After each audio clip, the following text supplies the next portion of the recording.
Ooh, that looks tasty. Welcome folks, Today the Hungry Gamer is back with another mini preview, and today we're talking about Tanares Expeditions, the Central Sea. Now this is a game that is just about done on crowdfunding right now, and it's completely on me why this is so late. I just got my times messed up, and so whatever. But I really wanted to make sure I got this video out because I've been a big proponent of Tanares Adventures. I thought it was fantastic. I played a ton of it. I really enjoyed it. The minis were great. The production was great.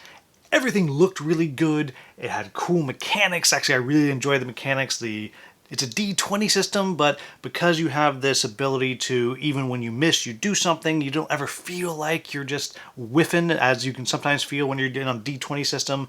And you had cool abilities and different characters, and the characters could kind of grow a little bit here and there, and they would change, get do abilities, different powers, and I really liked Tanares Adventures. Now, the reason I wanted to make sure that I got this video out is because the biggest problem, and I used that word intentionally, with Tanares Adventures is it's huge. It took up multiple shelves next to me. And eventually, I actually let my copy go after I'd played through the whole thing, just because I couldn't keep it all and still get new stuff in and try new things, and it was just too big. Now, what Tanares Expeditions does is it takes that same system and it streamlines it a little bit. It fixes a couple of the weird production errors, like, for example, I'm going to hold up these guys right here. These little buff and debuff tokens, which are small little things, are bigger than they were in Tanares Adventures because they were just a little bit too small. So it's just small little things they've done to kind of streamline everything. Additionally, they've streamlined kind of the class system a little bit. You don't have these huge boards everywhere. You got these just simple little character cards that have, I'm going to say simple abilities, unique abilities, and you have your action cards you're going to use, and you'll be able to grow and change those cards as you go through the game.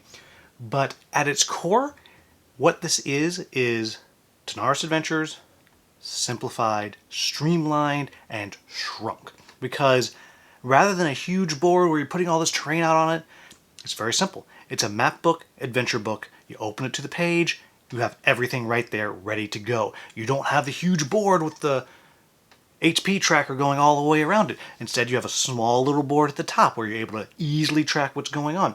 You have, and to me, the best part of this is you have miniatures for your heroes, though for the copy that I had, as you can see there, you can see two standees, but you have standees for all the bad guys. The art is there, and for me, this is my favorite style of production on a dungeon crawl. Give me my heroes as miniatures, and then give me small, art already on them, easy to track bad guys. And it's 100% what I want. So I've already started talking about it, but really digging into what do I like about this game. I'm going to start with all the things that I enjoyed with Tanares Adventures I still enjoy here. I like the way the combat system works. I like the way the movement system works. I like the way the cards have different abilities. You're going to be able to do different things. Each character feels different, not only with their cards, but their core ability. They're interesting characters, and it has an interesting kind of quest system built in. I'm assuming it's going to be the same type thing that you have in Tanares Adventures, where you have your adventure book, and depending on where you go, you see different things. I didn't get to see a ton of it in the prototype that I have, but based on what I saw before, I'm excited about how the story is going to work. I think that the story itself is solid. Again, this is one of these dungeon crawls that has a good story. It's not one of the top tier stories, but it is a good story that makes me want to keep reading and find out what's going to happen, what's going on. I like all of that. I think that's really cool. But particularly what I actually like more about Tanares Expeditions than I do about Adventures is the creative ways that characters use their abilities. And you'll see some on the screen now, but some of the abilities, like there's an ultimate ability with the healer that you can't even use if you don't have coins.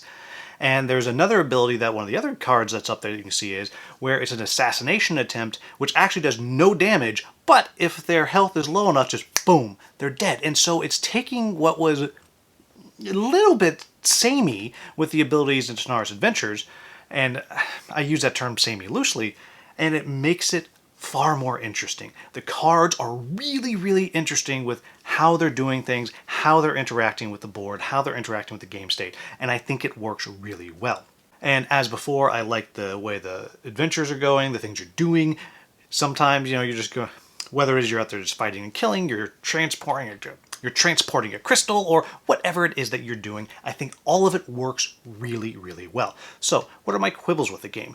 Well, I actually have far fewer quibbles than I did with Tanares Adventures, because a lot of my problems with Tanares Adventures, this is solved because it is streamlined. It is condensed a little bit.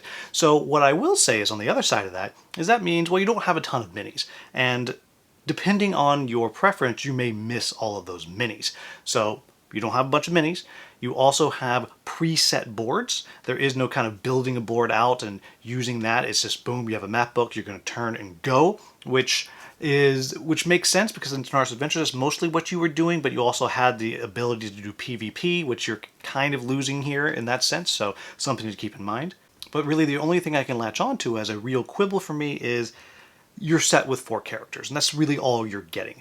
I know as the stretch rules get released, there are more, but you don't have the variety of characters that you had in even just the base Tanares Adventures box, or even just the base Arena of the Contest box. There are fewer of those out there, which I think it's okay. You're using all 4 of them, and if you just get a couple more in there, you're going to have some variety, and they do build up differently. So I think that actually does work pretty well, but there is less, and because there is less, you have fewer options. But there you have it, folks. That is Tanares Expeditions. This is exactly what I wanted Tanares Adventures to be, and I like Tanares Adventures, but it just was too much. Now, this is exactly what I needed. This is the type of direction I want to see Dungeon Crawls going. Smaller boxes, map books, faster setup, jump in. Don't give me a bunch of minis I have to paint or shade or wash or whatever. Just give me my heroes that I can paint up and standees. So, there you have it, folks. As always, if you found this video useful, please like, subscribe, share, maybe become a channel member. As always, thank you so much for watching. Have a wonderful, wonderful day.